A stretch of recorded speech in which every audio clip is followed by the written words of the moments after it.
एक गजानन, जय श्रीमन नारायण, जय आदिशक्ति माता। प्रिय भक्तों, क्या आप जानते हैं मरने के बाद क्या होता है? क्या आत्मा बस यहीं भटकती है या कोई दिव्य लोक है जहाँ अमरता है? शास्त्र कहते हैं वैकुंठ वो स्थान है जहाँ न मृत्यु है, न दुख, न पाप, न समय, सिर्फ शांति, आनंद और विष्णु भगवान का साक्षात दर्शन। लेकिन सवाल यह है, क्या हर कोई वहां जा सकता है? नहीं, केवल वो भी जो 7 विशेष कार्य करते हैं। और आज हम आपको बताएंगे उन 7 रहस्यमय कर्मों के बारे में, साथ ही एक ऐसी सच्ची कहानी जो आपकी आत्मा को झकझोर देगी। तो अंत तक जुड़े रहिए, क्योंकि आज आप जानने वाले हैं बैकुंठ का सबसे बड़ा रहस्य। तो हमारी हर भक्ति वीडियो आप तक पहुंचे, इसके लिए वीडियो को लाइक करके चैनल को सब्सक्राइब जरूर करें और कमेंट में हमें जरूर बताना कि यह कथा आपको कैसी लगी। प्रिय भक्तों, श्री विष्णु पुराण, गरुड़ पुराण, श्रीमद् भागवत पुराण और पद्म पुराण में बैकुंठ प्राप्ति के लिए कुछ निश्चित कर्म बताए गए हैं, जिनका पालन कोई भी भक्त करे तो वह मोक्ष को प्राप्त कर सकता है। नंबर 1, भगवत नाम स्मरण, भगवान का नाम लेना। नाम संकीर्तनात् मुक्ति। कलयुग में श्री हरि का नाम ही सबसे बड़ा साधन है। हरि नाम का जप, विशेषकर ओम नमो भगवते वासुदेवाय, जय श्री राम, जय श्री राम, हरे कृष्णा, हरे कृष्णा, हरे राम।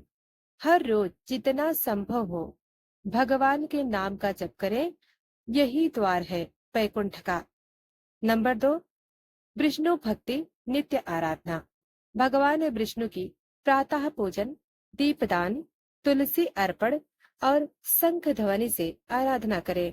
नित्य भगवत पूजन में ये वस्तुएं अर्पित करें: तुलसी दल, पंचामृत, पीले पुष्प, गंगा जल। श्रद्धा और प्रेम से किया गया पूजन शास्त्रों के अनुसार श्री हरि को प्रिय होता है।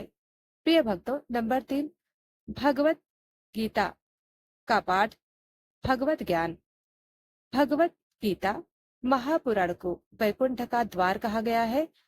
भागवत का एक श्लोक भी रोज सुनने या पढ़ने से व्यक्ति पवित्र हो जाता है। भगवान श्री कृष्ण कहते हैं, स्वयं भगवत गीता में कहा है, ज्ञान यज्ञेन तेनाहम इष्टस्याम, अर्थात जो मुझे ज्ञान रूपी यज्ञ से पूजते हैं वे मुझे प्रिय हैं। प्रतिदिन एक अध्याय गीता का या भागवत का श्रवण करें। प्रिय भक्तों, नंबर 4, सेवा, दान और निस्वार्थ कर्म। वैकुंठ केवल पूजा से नहीं, सेवा और करुणा से भी प्राप्त होता है। यह सेवा करें: भूखे को भोजन, गाय को चारा, वृद्धों की सेवा, ब्राह्मणों और संतों का सत्कार। अहिंसा परमो धर्मा, हिंसा, क्रोध, द्वेष से दूर रहें। दया, सेवा और दान ये वैकुंठ का सीधा मार्ग है। नंबर 5, व्रत और नियमों का पालन। एकादशी, तुलसी विवाह, जन्माष्टमी, रामनवमी जैसे व्रतों को करें। हरि व्रतों में उपवास, कथा श्रवण और रात्रि जागरण विशेष पुण्यदायक है। विशेषता निर्जला एकादशी, वैष्णव व्रत और कार्तिक मास में दीपदान, इनका पालन वैकुंठ द्वार खोलता है।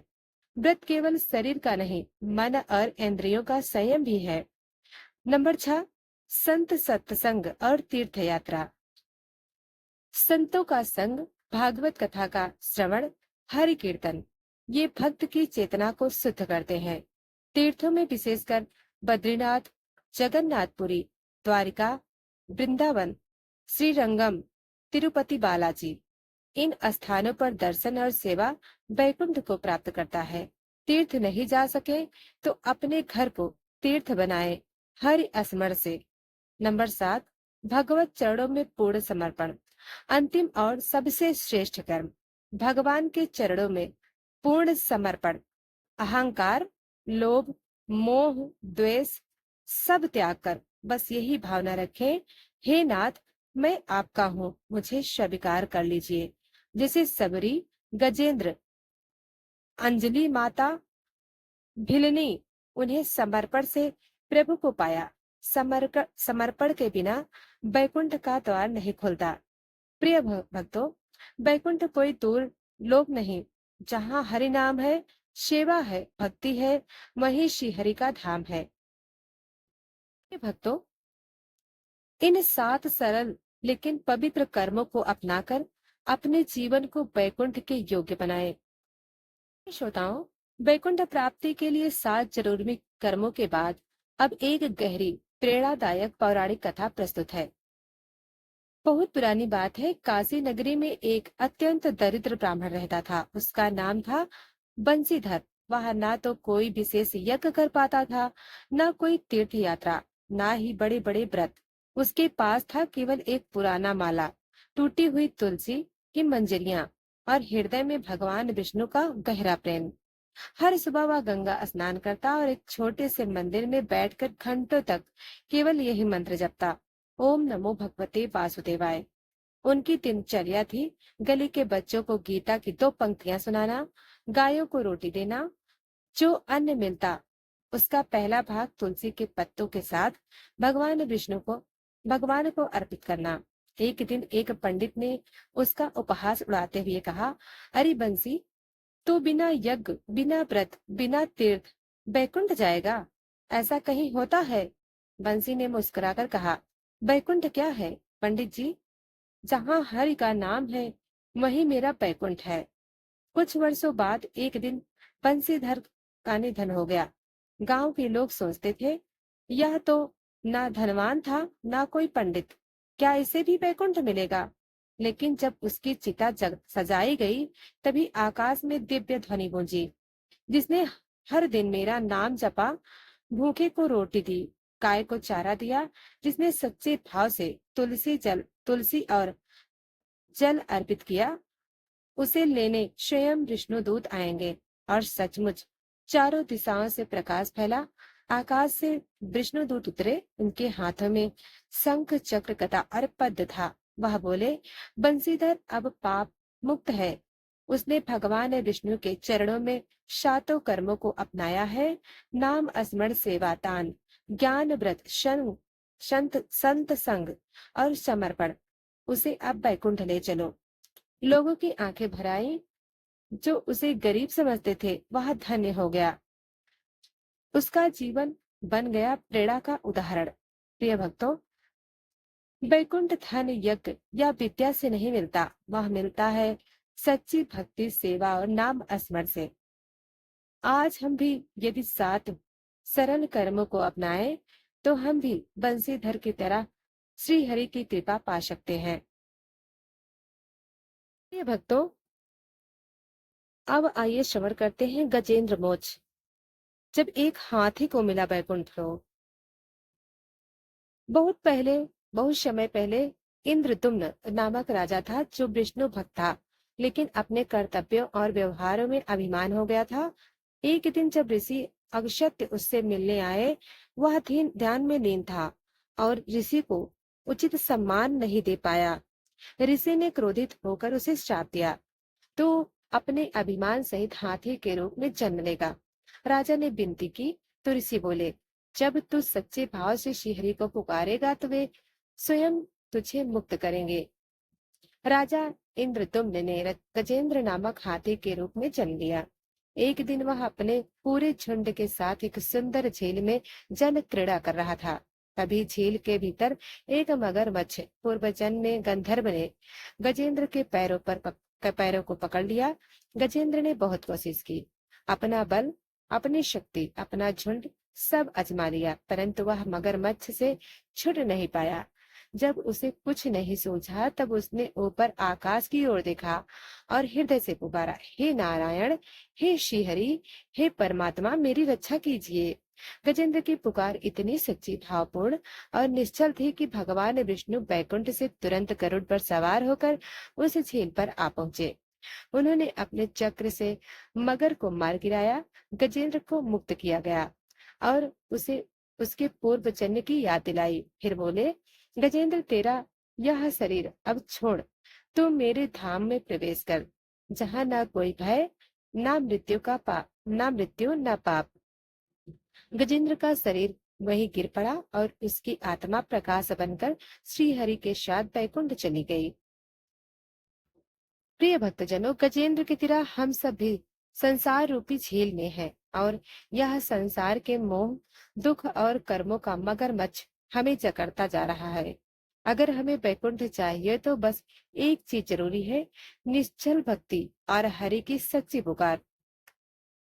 आज हम दो महान आत्माओं की कथा सुनने जा रहे हैं। एक भगवान ऋषभदेव, जो राजा होकर भी त्याग और ज्ञान के प्रतीक बने और जिन्होंने सिखाया कि मनुष्य जन्म केवल भोग के लिए नहीं, ईश्वर को जानने के लिए है। और दूसरी कथा अजामिल की, जिसने जीवन भर पाप किया लेकिन अंत समय में अपने पुत्र का नाम लेते हुए नारायण कह दिया और उसी नाम ने उसे मोक्ष दिला दिया। तो चलिए श्रवण करते हैं यह अद्भुत और गूढ़ कथा, जो भक्ति और वैराग्य दोनों का गहन रहस्य खोलती है। प्रिय भक्तजनों, जब स्वयं भगवान मनुष्य के रूप में अवतरित होते हैं और अपने जीवन से पूरी मानवता को सिखाते हैं कि जन्म का उद्देश्य क्या है, तब वे कहलाते हैं भगवान ऋषभदेव। आज हम श्रवण करेंगे भगवान ऋषभदेव की पावन कथा, जो राजा होकर भी त्याग, तपस्या और वैराग्य के प्रतीक बने। उन्होंने अपने पुत्र को आत्मज्ञान, मोक्ष, ब्रह्मचर्य और भक्ति का उपदेश दिया। वह आज भी हर जिज्ञासु साधक के लिए मार्गदर्शन है। भगवान विष्णु ने एक बार स्वयंभू मनु की पुत्री देवहूति से कहा, जब पृथ्वी पर धर्म की मर्यादा घट जाएगी, तब मैं मनुष्य रूप में प्रकट होकर पुनः सनातन धर्म की स्थापना करूंगा। तब भगवान ने नाभि महाराज के यहाँ पुत्र रूप में जन्म लिया और कहलाए ऋषभदेव। उनका जन्म अयोध्या में हुआ और वे जड़ भरत वंश के प्रवर्तक बने। नाभि राजा ने राज्य त्याग कर उन्हें युवराज घोषित किया। ऋषभदेव ने एक आदर्श राजा की भांति धर्म, अर्थ, काम, मोक्ष चारों पुरुषार्थों का संतुलन किया। उन्होंने 100 पुत्रों को जन्म दिया, जिनमें सबसे श्रेष्ठ थे भरत। अपने पुत्रों को राज्य और धर्म की जिम्मेदारी सौंपकर उन्होंने स्वयं वैराग्य और संन्यास का मार्ग ग्रहण किया। प्रिय भक्तों, उन्होंने अपने पुत्रों से कहा, नायम देहु देह भजम नृलोके कास्ताम कामन कामन हरते विबुद्धु चाय। यह मनुष्य शरीर केवल भोग के लिए नहीं मिला, वह तो सुअर और कुत्ते भी करते हैं। यह शरीर ईश्वर को जानने के लिए है। प्रिय भक्तों, तपस्या, ब्रह्मचर्य, समेन च दमेन च, तप से मन, इंद्रियों और शरीर को बस में कर आत्मा के स्वरूप को जाना जा सकता है। जो पुरुष संसार के भोगों में आसक्त नहीं होता और केवल भगवान की सेवा करता है, वही इस भवसागर को पार कर सकता है। प्रिय भक्तजनों, सज्जनों का संग ही आत्मोद्धार का एकमात्र साधन है। उससे अहंकार नष्ट हो जाता है और भक्ति जागृत हो जाती है। जो यह समझाता है कि मैं यह शरीर हूँ, वह माया में फंसा है। आत्मा अविनाशी है, उसे कोई दुख सुख छू नहीं सकता। ऋषभदेव ने राज्य का त्याग कर पूरे देश में पद यात्रा की। वे मौन रहते, कुछ मांगते नहीं, ना वस्त्र पहनते, ना किसी से घृणा करते। लोग उन्हें पागल समझते, पर वे ब्रह्म विज्ञानी थे। अंत में वे काचल पर्वत पर जाकर योगाग्नि में लीन होकर परम धाम को प्रस्थान कर गए। प्रिय भक्तों, राजा होकर भी भगवान ने त्याग को चुना। उन्होंने सिखाया, भोग नहीं, भक्ति ही सच्चा धर्म है। मनुष्य जन्म दुर्लभ है, इसका उद्देश्य केवल ईश्वर की प्राप्ति है। प्रिय भक्तजनों, तपो दिव्यम पुत्र का येन सत्वम सुदोध समाध ब्रह्म सौख्यम त्वनत्वम। हे पुत्रों, तुम दिव्य तप करो, जिससे चित्त शुद्ध हो और अनंत ब्रह्मानंद को पा सको। तो प्रिय भक्तों, यह थी भगवान ऋषभदेव की दिव्य कथा और उनके अमृतमय उपदेश। उन्होंने जीवन के हर पहलू को स्पर्श कर हमें सिखाया कि यह शरीर प्रभु को पाने का साधन है, ना कि भोग का भंडार।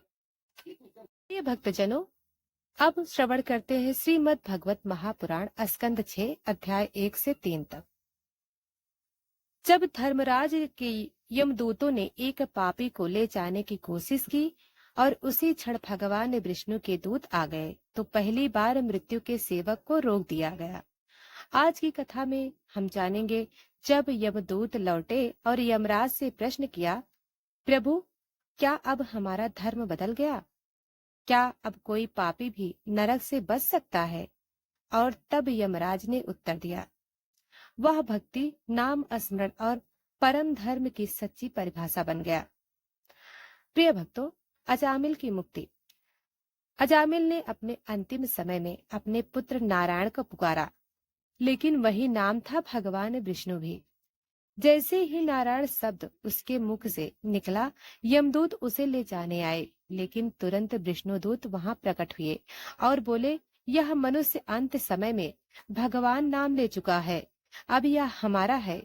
यमदूत अवाक रह गए। उन्होंने पहले ऐसा कभी नहीं देखा था कि कोई हमसे प्राणी को छीन ले। अब आरंभ होता है यम विष्णु संवाद। यमदूत भय और आश्चर्य में डूबे हुए यमराज के पास पहुंचे और बोले, प्रभु, हम तो आपकी आज्ञाकारी सेवक हैं। हर पापी को आपके न्याय से नरक भेजते हैं, लेकिन आज कुछ दूत आए और हमें अपमानित करके मनुष्यों को मुक्त करके ले गए। वे कौन थे?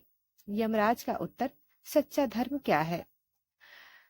यमराज मुस्कुराए और शांत भाव से बोले, हे दूतों, वे कोई सामान्य प्राणी नहीं थे। वे थे विष्णुदूत, स्वयं भगवान विष्णु के सेवक। वे केवल उन प्राणियों की रक्षा करते हैं जो कभी भी सच्चे हृदय से भगवान का नाम स्मरण करते हैं। वे आगे बोले, धर्म तु साक्षात् भगवत प्रवीणतम। सच्चा धर्म वही है जो स्वयं भगवान ने रचा है, और वह है उनकी भक्ति, उनके नाम का जप और श्रद्धा। यमराज का ऐतिहासिक उपदेश। श्लोक 6.3.22 श्लोक। यमराज ने यमदूतों से कहा, यते याम नाम लब्ध्वा न मुक्ता संसार बंधनात्, ये भक्ता केवलम हरेर नाम निश्चिताते विजेत द्रिया। जिन्होंने हरि नाम का आश्रय लिया है, वे ही संसार के बंधन से मुक्त हो सकते हैं। उनका मन पवित्र होता है और उन्हें नरक का भय नहीं होता। प्रिय भक्तों, यमराज कहते हैं, जो अंत समय में या जीवन में कभी भी नारायण गोविंद, हरे राम, हरे कृष्णा जैसे नामों का उच्चारण करता है, वह मृत्यु से नहीं डरता। हमारी आज्ञा केवल उन पर चलती है जो भगवान को नहीं मानते और भक्ति से जुड़े हैं। वे अब हमारे अधिकार में नहीं। प्रिय भक्तजनों, ईश्वर के नाम में इतनी शक्ति है कि वह मृत्यु को भी निरस्त कर सकता है, पाप और पुण्य से परे। जब नाम स्मरण और भक्ति होती है, तब मोक्ष निश्चित होता है। यमराज स्वयं विष्णु का सर्वोच्च मानते हैं। श्रीमद् भगवत गीता में कहा गया है, एतावांसान् संख्य योग्याभ्यम स्वधर्म परिनिष्ठाया जन्म लाभ परा पुस्वाम अन्ते नारायण स्मृति। मानव जीवन की सबसे बड़ी सिद्धि है अंत समय में नारायण का स्मरण। तो प्रिय भक्तों, यह था यम और विष्णु के दूतों के बीच वह विलक्षण संवाद, जिसने मृत्यु के समय को भी भक्ति के आगे नतमस्तक कर दिया। तो प्रिय भक्तों, अगर आपको कथा पसंद आई हो तो कमेंट में हमें जरूर बताएं और वीडियो को लाइक करके चैनल को सब्सक्राइब करें। जय श्री कृष्णा, जय श्रीमन नारायण।